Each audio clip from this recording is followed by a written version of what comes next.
एक बार एक बालक अपनी गायों को जंगल में नदी किनारे चराने के लिए ले जा रहा था। तभी उसने देखा कि एक संत अपनी आंखें और नाक बंद कर कुछ योग क्रिया कर रहे थे।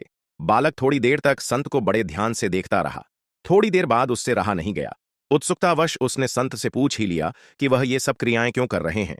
बालक के सवाल पर संत ने जवाब दिया कि वह ये सब भगवान शिव के दर्शन प्राप्त करने के लिए कर रहा है। अपनी योग क्रिया समाप्त कर संत के वहां से चले जाने के बाद वह बालक भी उन योग क्रियाओं को दोहराने लगा और इस बात का संकल्प ले लिया कि आज वह भी भगवान के दर्शन साक्षात करके ही रहेगा। बालक ने अपनी दोनों आंखें बंद कर लीं और नाक को जोर से दबा लिया। श्वास प्रवाह बंद होने से उसके प्राण निकलने की नौबत आ गई। उधर कैलाश पर्वत पर महादेव का आसन डोलने लगा। शिवजी ने देखा कि एक बालक उनके दर्शन करने के लिए कठोर तप कर रहा है।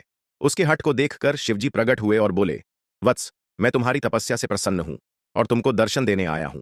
बालक ने बंद आंखों से ही इशारा कर पूछा, आप कौन हो? भोलेनाथ ने कहा, मैं वही भगवान हूं जिसके लिए तुम इतना कठोर तप कर रहे हो। बालक ने आंखें खोलीं और सबसे पहले एक रस्सी लेकर आया। उसने कभी भगवान को देखा नहीं था, इसलिए उसके सामने पहचान का संकट खड़ा हो गया। उसने भगवान को पेड़ के साथ रस्सी से बांध दिया और उस संत को बुलाने के लिए भाग कर गया। संत तुरंत उसकी बातों पर यकीन करके दौड़ते हुए आए, लेकिन संत को कहीं पर भी भगवान नजर नहीं आए। संत ने बालक से कहा, मुझे तो कहीं नहीं दिख रहे। तब बालक ने भगवान से पूछा, प्रभु, आप यदि सही में भगवान हो तो साधु महाराज को दिख क्यों नहीं रहे हो? तब भगवान ने कहा, जो भक्त छल कपट रहित सच्चे मन से मुझे याद करता है, मैं उसको दर्शन देने के लिए दौड़ा चला आता हूं। तुमने निश्चल मन से मेरी आराधना की, अपने प्राण दांव पर लगाए और मेरे दर्शन का दृढ़ संकल्प लिया, इसलिए मुझे कैलाश से मृत्युलोक में तुमको दर्शन देने के लिए आना ही पड़ा। जबकि साधु के आचरण में इन सभी बातों का अभी अभाव है। वह रोजाना के क्रियाकलाप करते हैं, लेकिन उनके मन में अभी भटकाव है।